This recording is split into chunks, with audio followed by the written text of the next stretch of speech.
முக்கியமா ஆட்சியாளர்களை குறை சொல்றது முற்றிலும் என்னை பொறுத்தவரை தவறான ஒன்றுதான். இந்த பொறியாளர்கள் இருக்கிறாங்களே, பட்டய படிப்பு பிஇ படிச்சவங்க, எம்இ படிச்சவங்க, தலைமை பொறியாளர், முதன்மை தலைமை பொறியாளர், இவங்க பண்ற கூத்து இருக்குது. அதுதான் நாட்டுல கொடுமையா இருக்கு. ஒருத்தர் கூட ஒரு அமைச்சருக்கோ, ஒரு ஒரு ஆட்சியாளருக்கோ, ஒரு முதலமைச்சர்கிட்டயோ நேரா போய் பார்த்து, நீர்வளத்துறை அமைச்சர் பார்த்து, இந்த மாதிரிங்க, இது அந்த மாதிரி இருக்குது, இதெல்லாம் முதல்ல செய்யணும். ஒருத்தர் கூட இது கிடையாது. ஒருத்தர் கூட அந்த தைரியம் கிடையாது. இதுதான் ரொம்ப கொடுமையான விஷயம். ஏன் அவங்கெல்லாம் தலைமை பொறியாளரா ஏன் வராங்க? ஏன் கண்காணி பொறியாளர் ஆகிறாங்க? ஏன் முதன்மை தலைமை பொறியாளர் ஆகிறாங்க? அவங்க அந்த இடத்துல உட்காந்துக்கிட்டு பண்ற வேலையே வேற. இதெல்லாம் சிந்திச்சு பார்க்க மாட்டாங்க. ஒரு நீர்வள ஆதாரத்துறை, வாட்டர் ரிசோர்ஸ் டிபார்ட்மெண்ட், அவருடைய சீஃப் இன்ஜினியர் ஜெனரல்னா அவர் எவ்வளவு கருத்தை அவர் அமைச்சர்கிட்ட சொல்லணும். இதெல்லாம் எதுவுமே கண்டிப்பா ஒரு 5% கூட யாரும் சொல்ல மாட்டாங்க. அதான் சொன்னா அதே முதல்ல சொல்லியிருக்கிறேன் நான். இந்த அமைச்சர்கிட்ட சொல்றதும் பயமா இருக்கு. எல்லாம் நமக்கே வம்பு அப்படின்னு நினைச்சுக்கிட்டு போறாங்க. அவரு ரொம்ப 40 வருட காலம் நான் சொல்ற மாதிரி அவரு ரொம்ப அனுபவமான அமைச்சர். அவர்கிட்ட சொல்றதுக்கு எல்லாருமே பயப்படுவாங்க. 40 வருஷமா நான் பொதுப்பணித்துறை அமைச்சரா இருக்கேன், எனக்கு தெரியாதான்னுவாரு. எல்லாமே ரொம்ப கஷ்ட காலம்தான். சென்ற பகுதியில் சொல்லியிருந்தேன், ஆனந்த வருஷம் வருது 2034. அதுக்குள்ள நம்மளுடைய அப்போ ஒரு வறட்சி வர காத்து கொண்டு இருக்கிறது இயற்கை. அதுக்குள்ள நம்ம நீர் வளத்தை நம்ம பெருக்கிக்கணும் அப்படிலாம் நான் பதிவிட்டு இருந்தேன். ஆனா இப்ப இருக்கிற போக்கு போச்சுன்னா கண்டிப்பா அப்ப எந்த மாதிரி சூழ்நிலை, நீர் வறட்சி ஏற்படும் அப்படின்றத கற்பனையால நான் சொன்னா அது தவறாயிடும். அதனால எல்லாமே அவங்க கற்பனை பண்ணி அந்த மாதிரி நிலை வராம இருக்க முன்னாடி இருந்தே ரொம்ப ஜாக்கிரதையா இருக்கும். அதே மாதிரி சென்னை வெள்ளத்தை பத்தி எல்லாம் சொல்லியிருந்தேன். அதனுடைய பல பல விதங்களில் கண்டிப்பாக வெள்ளத்தை முழு அளவு 100க்கு 100 பங்கு அளவு கண்டிப்பாக கட்டுப்படுத்தலாம். வெள்ளம் இல்லாத நகரமாக சென்னையை மாற்றலாம். கண்டிப்பாக அதற்கு கிட்டத்தட்ட 5 ஆண்டுகள் தொடர்ந்து பணிகளை மேற்கொள்ள வேண்டியிருக்கும். அது பல 1000 கோடி நிதிகளை பெற்றுதான், மத்திய அரசிடம் பெற்றுதான் அதெல்லாம் செய்வதற்கு சாத்தியம். ஆனால் நிச்சயமா கண்டிப்பா முடியும். இப்ப இருக்கிறவங்க எல்லாம் பண்ற மாதிரி பண்ணலாம். இன்னும் 100 ஆண்டு இன்னொரு 100 ஆண்டு வந்தா கூட சென்னையில வெள்ளம் அப்படியே தான் இருக்கும். ஏன்னா எம்ஜிஆர் மாண்புமிகு முதலமைச்சர் காலம் சென்ற எம்ஜிஆர் அவர்கள் காலத்திலிருந்து இந்த வெள்ள பணிகளை பார்வையிடுறது, அண்ணாதுரை அவர்கள் வெள்ள பணிகளை பார்வையிடுறது, மற்ற அமைச்சர்கள், முதலமைச்சர்கள் எல்லாரும் வெள்ளத்தை பார்வையிடுறது, எல்லா போட்டோவும் பார்க்குறோம். இது இன்னைக்கு நேத்திகள் 50-60 வருஷமா சென்னை வெள்ளத்துல மிதக்குது அப்படிதான் போயிட்டு இருக்குது. அதற்கு வேண்டிய கருத்துரு, அதற்கு வேண்டிய திட்டங்களை பொறியாளர்கள் தான் உருவாக்கி தர வேண்டும். அதை உருவாக்கி தருவதற்கு எந்த பொறியாளர்களுக்கும் அக்கறை இல்லை. இதெல்லாம் ரிட்டையர்மெண்ட் ஆயிட்டமா போயிடணும் வீட்டுக்கு. என்ன இன்னொரு சீஃப் இன்ஜினியர்னா ஒரு 6 மாசம் 1 வருஷம் தான் இருப்பார். சீஃப் இன்ஜினியர் 1 வருஷம் தான். 1 வருஷத்துக்குள்ளனா ஸ்பெஷல் சீஃப் இன்ஜினியரா போவாரு. அதனால 1 வருஷ காலம் சீஃப் இன்ஜினியரா இருப்பாங்க. அந்த ஒரு வருஷ காலத்துல நமக்கு ஏன் இருக்கிற வேலையை பார்த்துட்டு போயிட்டே இருப்போம், நம்ம வந்து புதுசா நம்ம என்ன பண்ண போறோம் அப்படின்ற ஒரு எண்ணத்தோட தான் எல்லாம் போறாங்களே ஒழிய, நம்மளால ஒரு ஒரு சாதனை நிகழ்த்தணும், ஒரு இதை நம்ம வந்து ஒரு புதுமையை தெரிவிச்சு இதெல்லாம் செய்யணும் அப்படின்றதெல்லாம் யாருக்குமே 100% யாருக்குமே கிடையாது.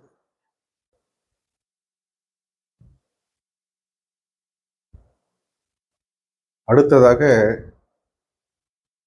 மரியாதைக்குரிய மாண்புமிகு பொதுப்பணித்துறை அமைச்சர் திரு ஏவா வேலு சார் அவர்களை பற்றிய ஒரு சிறு கண்ணோட்டம். ஐயா அவர்கள் வந்து கொஞ்ச நாளைக்கு முன்னாடி, ஒரு மாதத்திற்கு முன்னாடி இருக்குன்னு நினைக்கிறேன், ஒரு ஒரு ஹோட்டல் உணவு விடுதி திறப்பு விழாவிற்கு வந்து வருகை தந்து திறந்து வைக்கிறார் என்ற ஒரு நிகழ்ச்சி. அதற்கு என்னுடைய மகன்கள் தான் போட்டோ எடுக்க போயிருந்தாங்க. போயிட்டு அப்புறம் வீட்டுக்கு வந்தாங்க. வீட்டுக்கு வந்துட்டு போட்டோ எடுத்தாங்கன்னா எப்படி எடுத்து நல்லா எடுத்துருக்கிறீங்களா அப்படின்ட்டு நான் அப்படி பார்ப்பேன். அப்போ வந்து அந்த வீடியோ கிளிப்ஸ் எல்லாம் கொஞ்சம் பார்த்தேன். அப்போ வந்து எல்லாம் வந்து ரெடியாக இருக்கிறாங்க, கூட்டம் திரளாக இருக்கிறார்கள். அமைச்சர் ஐயா அவர்கள் வருகிறார். வந்தவுடனே வரவேற்கிறார்கள். வரவேற்ற உடனே என்ட்ரன்ஸுக்கு கிட்ட வருகிறார். வரும்போது ஒரு ரிப்பன் அதை கட் பண்ணி தானே உணவு விடுதி திறக்கிற நிகழ்ச்சி. அது மாதிரி அவர் கையில் ஒரு கத்தரி கொடுக்கிறார்கள். உடன் அப்பொழுது பக்கத்தில் ஒரு சிறுவன், அழகான சிறுவன், யார் என்று தெரியவில்லை, அந்த உணவு விடுதியினுடைய உரிமையாளருடைய சன்னா கூட இருக்கலாம், தெரியவில்லை எனக்கு. உடனே அந்த தம்பி வந்து பக்கத்தில், அந்த தம்பி, சின்ன தம்பி வந்து பக்கத்தில் நின்ன உடனே நீ வெட்டுப்பா அப்படின்ட்டு கத்திரிக்கோள் அந்த தம்பி கிட்ட கொடுத்து அவர் வெட்ட வைக்கிறார். அந்த தம்பி கட் பண்ண உடனே இவர் கை தட்டி எல்லாருக்கும் உள்ள போறாங்க. எனக்கு ரொம்ப ஆச்சரியமா போச்சு. பரவாயில்ல, இந்த அளவுக்கு ஒரு பெரிய இதெல்லாம் வந்து ஒரு சாதாரணமான இது கிடையாது. சிறுவன் அவனுடைய கையால திறக்கணும், நம்ம கூட நின்றுந்தா போதும், நம்ம நின்று நம்ம வெட்டி கத்திரிக்கோளில் ரிப்பன் கட் பண்ணி அவன் பார்க்கணுன்றதை விட அந்த தம்பி வெட்டுறதை நம்ம பார்க்கணும் அப்படின்றது மிகப்பெரிய ஒரு சின்ன விஷயமா இதை எடுத்துக்க முடியாது. ரொம்ப ஆச்சரியப்பட்டேன் நான். அதோடு இல்லை, மற்ற வீடியோ கிளிப்ஸ் எல்லாம் பார்த்து அவர் போய் எல்லாரும் உணவு அருந்து அமர்கிறார்கள். மேஜையின் அந்த டைனிங் டேபிளில் பொங்கல், வடை, சாம்பார், இட்லி ஏதோ ஒரு பிளேட்டில் எல்லாம் கொண்டாந்து வைக்கிறாங்க. ஃபஸ்ட்டு இவருக்கு தான் கொண்டாந்து வைக்கிறாங்க. ஆனால் இவர் உணவு இவர் முதலாக இவர் சாப்பிடவில்லை.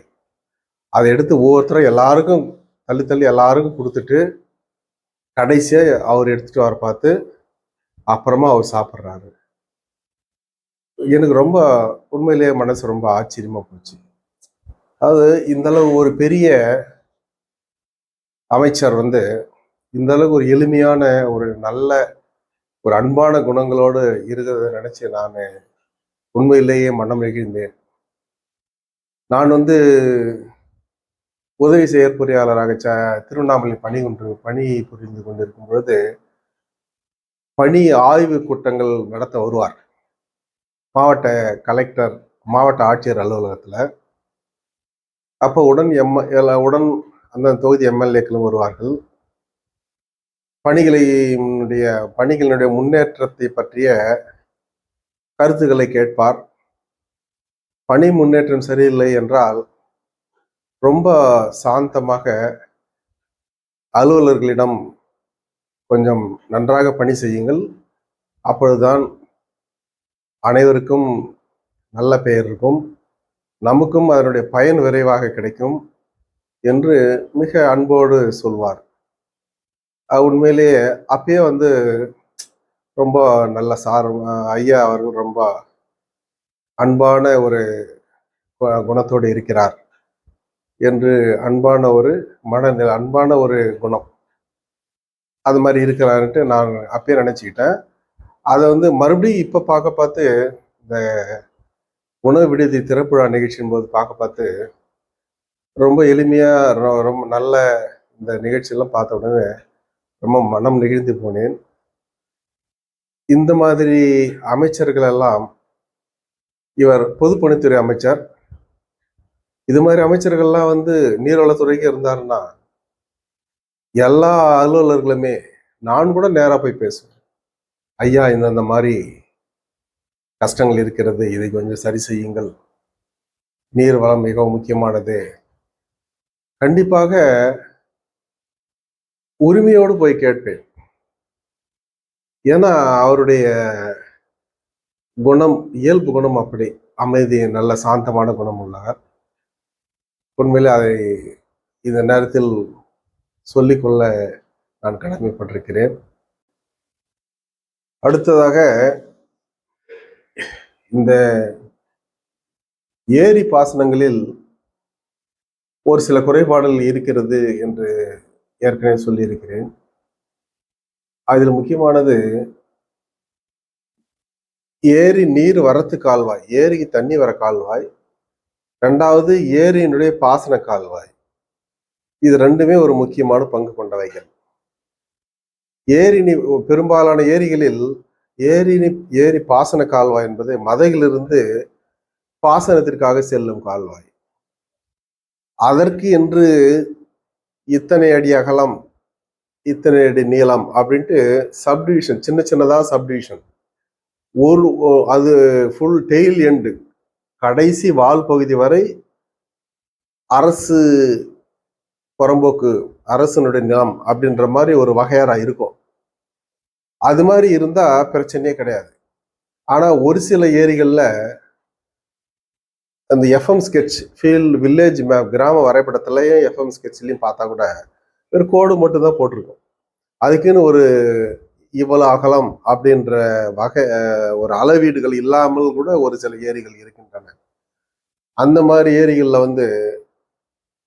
அந்த நிலத்தினுடைய உரிமையாளர் ஏதோ பெரிய தயவு பண்ணி அந்த காவாய் விட்டாதான் கீழே இருக்கிறவங்களுக்கு, இல்லைன்னா என்னுடைய நிலம் இது, எங்க பட்டா காமிப்பாங்களா, ஏரியினுடைய புறம்போக்கு நிலத்துன்னு காமிப்பாங்களாம் அப்படின்ற மாதிரி ஒரு வாதங்களை வைக்கின்றனர். அவர்களுடன் நாம் போர் கொடுக்க முடியவில்லை. இந்த மாதிரி இடங்களில் சரியாக ஒரு 10 அடி அகலமோ 15 அடி அகலமோ ஒரு கால்வாய்க்கு ஏற்ற வண்ணம் நிலை எடுப்பு செய்து அரசு நிலமாக அதை வகையாறாக பிரித்தால் கண்டிப்பாக இந்த மாதிரி போராட்டங்களிலிருந்து விடுதலை கிடைக்கும். ஏரி பாசனம் கொஞ்சம் ஓரளவுக்கு நல்லபடியாக நடக்கும். ஏரி பாசனத்திற்கென்று கால்வாய் தனியாக அரசு புறம்போக்கில் செல்லும் பொழுதே ஒரு சிலர்கள் அதை ஆக்கிரமிப்பு செய்து அழித்து விடுகின்றனர். ஆனால் ஏரி புறம்போக்கு, அரசு புறம்போக்கு என்று ஒரு வகையறா இல்லாமலேயே ஒரு கால்வாய் செல்கிறது என்றால் அதற்கு சொல்லவே தேவையில்லை. அவர்களிடம் மன்றாடி தண்ணியை அடுத்த கீழ் கழனிக்கு எடுத்து செல்வது மிகப்பெரிய விஷயமாகும். இது ஒரு பெரிய மைனஸ் பாயிண்ட் ஏரி பாசனத்துல. அதே மாதிரி இதே இதுதான் ஏரி நீர்வரத்து கால்வாய். ஏரி நீர்வரத்து கால்வாய்னா ஒரு மலைப்பகுதி, அங்கிருந்து ஒரு கால்வாய் வரும், இன்னொரு மலைப்பகுதி, அங்கிருந்து ஒரு கால்வாய் வரும், நீர்வரத்து கால்வாய். இதெல்லாம் பெரும்பாலான இடங்கள்ல தனித்தனியா சப்டிவிஷன் பண்ணி வால்வாலா தனித்தனி சப்டிவிஷன்ஸ், தனித்தனி சர்வே நம்பர் கொடுத்து ஏரியினுடைய நீர்பிடிப்பு வரைக்கும் சேரும். ஆனால் இதுவும் ஒரு சில ஏரிகளில் தனியார் அவர்களுடைய நிலத்திலேயே கால்வாயாக வந்து கொண்டிருக்கிறது. இதை காலப்போக்கில் என்ன செய்கிறார்கள் என்றால் முழுவதுமாக அதை அழித்து அந்த நில பட்டாதாரர் அதை விவசாய நிலமாக பயிரிட்டு கொண்டிருக்கிறார். அப்பொழுது ஏரி நீர்வரத்து காலவே அழிந்து போகும் நிலை ஏற்படுகின்றது. இதை நாம் கேட்க போகும்போது இது என்னுடைய பட்டா நிலம், நான் என்ன ஒன்றால் செய்வேன், அரசனுடைய நிலம் என்று எங்கேயாவது இருக்கிறதா, எஃப்எம் புக்ல காமிங்க பார்க்கலாம் அப்படின்னு பார்த்து எந்த ஒரு பதிலும் சொல்ல இயலாத நிலை ஏற்படுகிறது. அதனால் இதையும் ஆட்சியாளர்கள், அரசாங்கம் இதெல்லாம் ஒரு குறுகிய சின்ன அளவு நிலை எடுப்பு. ஏன்னா இது பொது விஷயம், அது பொதுமக்களுடைய விஷயம். அதனால அந்த நீர்வரத்து கால்வாய்க்கான அதற்கு தேவையான அளவு நிலத்தை அரசு நிலமாக மாற்றி நில எடுப்பு செய்து அதற்கான இழப்பீடை அந்தந்த நில உரிமையாளர்களுக்கு வழங்கி ஏரி நீர்வரத்து கால்வாய் அரசனுடைய கால்வாயாக மாற்றினால் மட்டுமே ஏரி நீர்வரத்து கால்வாயில் தண்ணீர்கள் எந்த தங்கு தடையுமின்றி ஏரிக்கு வேண்டும் என்பது முக்கியமான கருத்தாகும். அதே டைம்ல தண்ணி எங்க போயிட போகுது, எங்கன்னா சுத்தி கடைசியில பள்ளத்துக்கு தானே வரப்போகுது. ஏன்னா தண்ணி பிடிச்சி அவர் அங்கே கட்டிட்டு போறாரு அப்படின்ற கருத்தும் அனைவராலும் சொல்லக்கூடியது. விட்டா வர்றாங்க, விடாட்டி போறாங்க. ஒரு தண்ணி மேல அடுத்த பயிர் மேல விழுந்து ஏரி தானே வந்துட போகுது, தண்ணி என்ன மோட்டர் நோக்கி போயிட போகுது அப்படின்ற கருத்தை நானும் நினைச்சு பார்ப்பேன். இருந்தாலும் ஆங்காங்கே தண்ணி விளைநிலங்களில் பயிர்கள் வீணாவதை பார்த்தால் நமக்கு மிகவும் வருத்தத்தை அளிக்கிறது. நீர் வரத்து கால்வாய் என்று தனியாக ஒன்று இருந்தால் எந்த பயிர்களும் வீணாகாமல் அழியாமல் காக்கப்படும் என்பதை தெளிவுடன் தெரிவித்துக் கொள்கிறேன். இதே மாதிரியா தான் ஏரியினுடைய கோடியிலிருந்து அடுத்த ஏரிக்கு போற கால்வாய் அதனுடைய கீழ் ஏரியினுடைய நீர்வரத்து கால்வாயாக கருதப்படும். அதுலயும் கரெக்டான கால்வாய் போச்சுன்னா, கரெக்டான அகலத்துக்கு கரெக்டான கால்வாய் போச்சுன்னா எந்த பயிருமே கீழே இருக்கிற பயிர்கள்லாம் எதுவுமே அழியக்கூடிய நிலை ஏற்படாமல் தடுக்கப்படும். பெரும்பாலான அனைத்து நீர் வரத்து ஒரு ஏரியிலிருந்து இன்னொரு ஏரிக்கு போகுதுன்னா அதுல கண்டிப்பாக அரசு நிலமாகத்தான் இருக்கும். அதில் ஒன்று மாற்று கருத்து இல்லை. இந்த தனியான கால்வாய்கள், ஏன் நீர்வரத்து கால்வாய்கள் ஒரு மலையிலிருந்து இன்னொரு மலையிலிருந்து, அதுதான் அந்த ஏரியினுடைய, அதாவது என்ன சொல்வார்கள், அங்கிருந்து தான் தண்ணி வந்தாகணும் அப்படின்ற மாதிரி நிலை கொண்ட நீர்வரத்து கால்வாய்களில் அரசு பட்டா நிலம் இல்லாமல் இருக்கும் பொழுது பல பிரச்சனை வருகிறது. அது அரசு புறம்போக்கு நிலமா அரசு பட்டாவாக மாற்றினால் இந்த போராட்டங்கள் இல்லாமல் மிக அழகாக தண்ணீரை கொண்டு வந்து சேர்க்கலாம் என்பதையும் அன்புடன் தெரிவித்துக் கொள்கிறேன். இத்துடன் இந்த பகுதி நிறைவடைகிறது. வணக்கம். தயவு செய்து சப்ஸ்கிரைப் பண்ணாதவங்க பண்ணுங்க, உங்களுடைய கமெண்ட்ஸ் எல்லாம் சொல்லுங்க. அப்பதான் எனக்கு ஒரு ஊக்கம் கொடுக்குற மாதிரி இருக்கும். இந்த கருத்துக்கள் சரியில்லை நீங்க சொல்றது அப்படின்னு சொல்லுங்க, விட்டுடுவோம். என்ன பண்றது, எனக்கு நான் மட்டும் சரின்னு நினைச்சா போதுமா? நீங்கள்லாம் அத பரவாயில்ல, இந்த கருத்து நல்ல கருத்து தான் அப்படின்னு சொன்னீங்கன்னா எனக்கு ஒரு ஊக்கம் கொடுக்குற மாதிரி இருக்கும். இல்லைன்னா தண்ணி போற இடத்த மழையை மாறிட்டு போவோமே அப்படின்ற மாதிரி எப்படி போனா என்ன, நமக்கு பென்ஷன் வருது, நம்ம பாட்டுட்டு வயசான காலத்துல வீட்டோட உட்காந்துட்டு கிடப்போமே அப்படின்னு நினைச்சிட்டு போக வேண்டியதுதான். அதனால தயவு செய்து சப்ஸ்கிரைப் பண்ணுங்க, உங்களுடைய கருத்துக்களை கொஞ்சம் தயவு செய்து சொல்லுங்க. இதெல்லாம் ஒரு பிரயோஜனமா இருக்கும். எனக்கு என்னுடைய கருத்துக்கள் நல்ல கருத்துக்களா இருந்தா பிரயோஜனமா இருக்கும். தவறான கருத்துக்களை நான் சொல்றேன்னா நான் நிறுத்திக்குவேன். அதுக்கு வந்து எனக்கு ஒத்துழைப்பு தருமாறு மிகவும் பணிவுடன் அன்புடன் கேட்டுக்கொள்கிறேன். வணக்கம்.